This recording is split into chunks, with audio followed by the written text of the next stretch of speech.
Hello student, today I will explain you about a drug that is furosemide, that is diuretic drug. So आज हम discuss करेंगे furosemide के बारे में. So let's start. So furosemide drug, it is a diuretic drug जिसको loop diuretic बोलते हैं. Loop diuretic drug होती है. इसका एक्शन होता है जो इनिबिट करता है reabsorption of sodium and chloride at proximal and distal tubule and in the loop of Henle. तो इसका मेन फंक्शन, इसका एक्शन एक ही है कि ये सोडियम क्लोराइड को इनिबिट करे.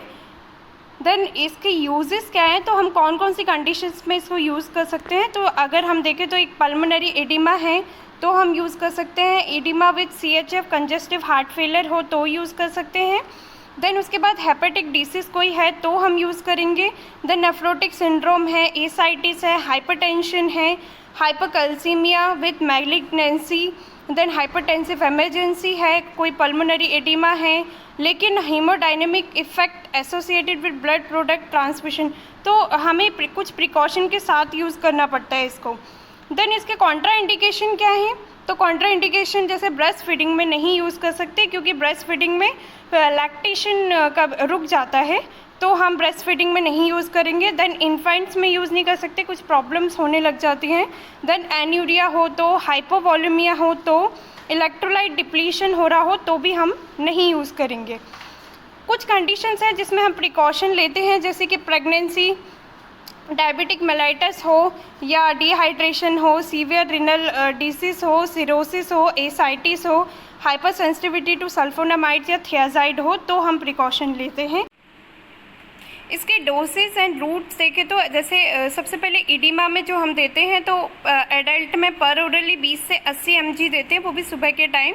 फिर अनदर डोज हम लोग 6 आवर के बाद देते हैं. IM और IV देना है तो 20 से 40 mg देते हैं.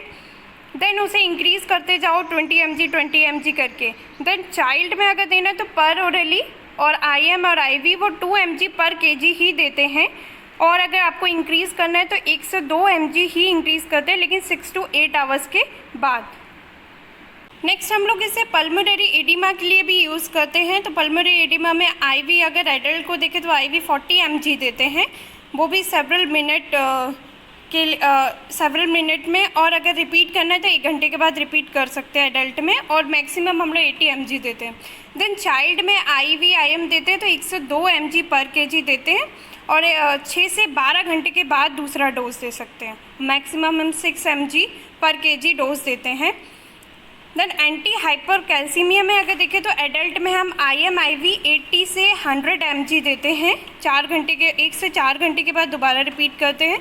पर ओरली हम टैबलेट देते हैं तो 120 mg पर डे देते हैं, वो भी BID देंगे.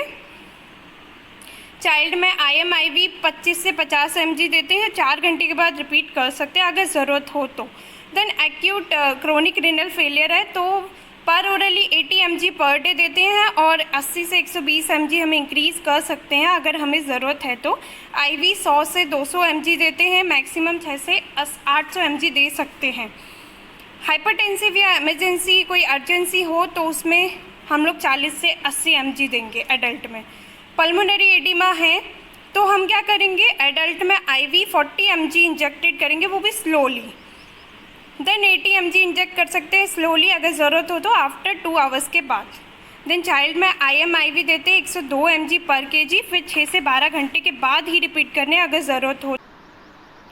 इसके साइड इफ़ेक्ट्स अगर देखें तो सबसे पहले बहुत सारे हैं, ये लगभग सारे सिस्टम में प्रॉब्लम करता है अगर ये ज़्यादा डोज में हो जाए तो जैसे हमारा पहले है CNS, तो हमारे ब्रेन में क्या प्रॉब्लम आएगी, तो हेडेक हो सकता है, फैटिक, वीकनेस और वर्टिगो, पैरास्थीसिस हो सकता है.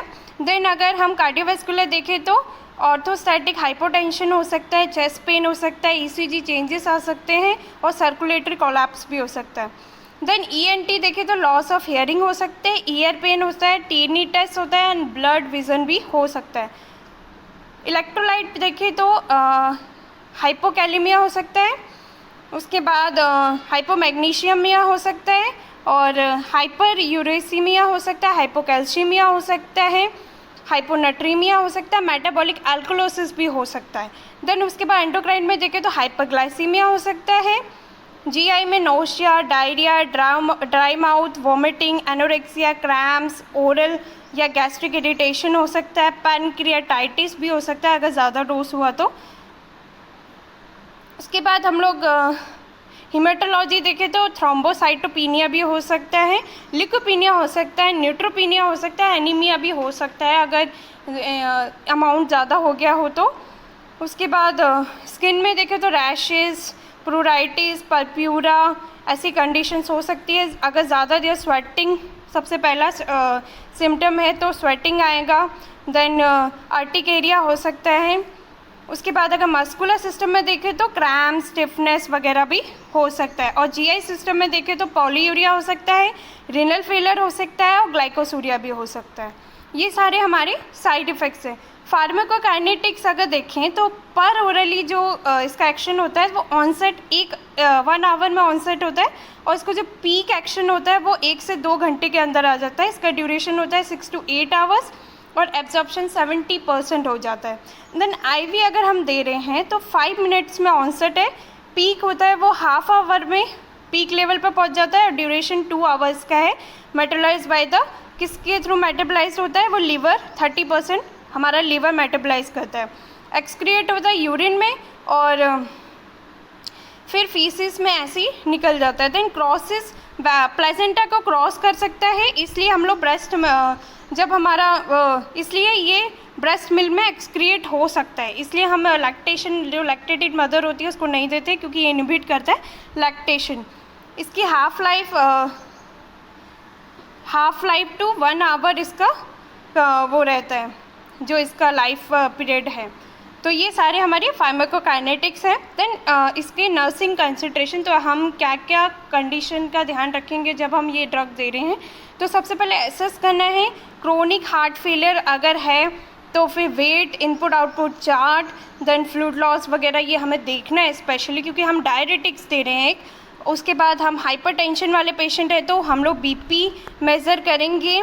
देन पोस्चरल हाइपोटेंशन नहीं होने देंगे उसे। हाइपोकैलेमिया के कुछ साइन एंड सिम्टम्स देखने हैं जैसे कि postural hypotension, malaise, fatigue, tachycardia, leg cramps, weakness, तो ये कंडीशंस। उसके बाद हम स्किन का देखेंगे, रैशेस, टेम्परेचर एलिवेशन तो नहीं हो रहा, फिर कोई कन्फ्यूज़न, जीरियाट्रिक पेशेंट में ज़्यादा होता है ये तो हम प्रिकॉशन के साथ देंगे जीरियाट्रिक पेशेंट को अगर दे रहे हैं फ्रोज़ेमाइड।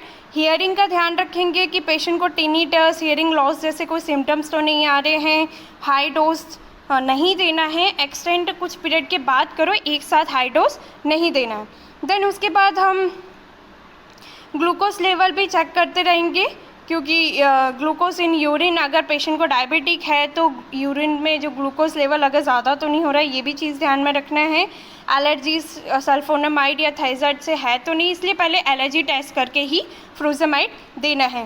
देन उसके बाद इलेक्ट्रोलाइट जैसे पोटेशियम, सोडियम, क्लोराइड वगैरह इन सब का भी टेस्ट करके ही देना है, वरना इलेक्ट्रोलाइट्स का भी इम्बैलेंस ये कर सकता है। अगर हमें ये देना है तो फिर हम फ्लूइड लेवल बढ़ा देते हैं 2 से 3 litre per day, unless Contra indicated नहीं हो तब तक, नहीं तो फ्लूइड ज़्यादा नहीं बढ़ाना है।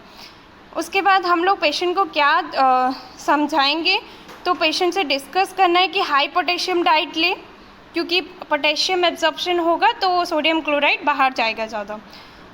हमें स्लोली राइज करना है from lying to sitting position because orthostatic hypotension ना हो, इसलिए आप लेटे हो तो धीरे धीरे उठने की कोशिश करें, एक साथ नहीं उठे, नहीं तो ऑर्थोस्टैटिक हाइपोटेंशन होने का चांसेस रहता है। और कोई पेशेंट को बोलना है कोई एडवर्स रिएक्शन आए तो इन्फॉर्म करें, जैसे muscle cramp, weakness, nausea, dizziness वगैरह, ये स्टार्टिंग के कुछ सिम्टम्स होते हैं। पेशेंट को बोलना है ट्रीटमेंट के साथ आप थोड़ा एक्सरसाइज कीजिए, डाइट लीजिए और स्ट्रेस रिलीफ ऐसा कुछ कीजिए। देन फूड के साथ लेना है, मिल्क के साथ लेना है ताकि जीआई सिम्टम्स ना आए। देन इसको सनस्क्रीन और protective clothing to prevent photosensitivity, अगर उसे कुछ ऐसा है कि सन से कोई एलर्जी या कुछ है तो हम सनस्क्रीन या क्लॉथिंग ऐसी फुल क्लॉथिंग पहनेंगे। Then to take early in the day to prevent sleeplessness, तो आपको जल्दी सुबह ले लेना है। तो ये सारे हमारे कुछ नर्सिंग रिस्पॉन्सिबिलिटीज़ रहती है जो हमें उसे समझाना होता है और हमें थोड़ा ध्यान देना पड़ता है और आपको उसको एजुकेशन भी देना है और आपको भी असेस करना है कि ये सारे सिम्टम्स ना आए। देन आप अगर ओवरडोज हो जाता है फ्रूजेमाइड का तो आप क्या करेंगे, लवाज देंगे ओरली ताकि वो निकले जितना ओवरडोज हुआ है। देन इलेक्ट्रोलाइट्स मॉनिटर करना है और डेक्सट्रोज एडमिनिस्टर करो सलाइन में। फिर आपको हाइड्रेशन लेवल चेक करना है, कार्डियोवैस्कुलर सिम्टम्स चेक करना है और रिनल स्टेटस देखना पड़ेगा। फिर आपको वही असेसमेंट पूरा इनपुट आउटपुट चार्ट, वेट वगैरह ये सब दोबारा असेसमेंट करना पड़ेगा, क्योंकि फ्रूजेमाइड का अगर ओवरडोज हुआ तो उसे लगभग सारे सिस्टम में प्रॉब्लम स्टार्ट हो जाएगी। तो this is about furosemide drug. I hope you all understand. Thank you very much.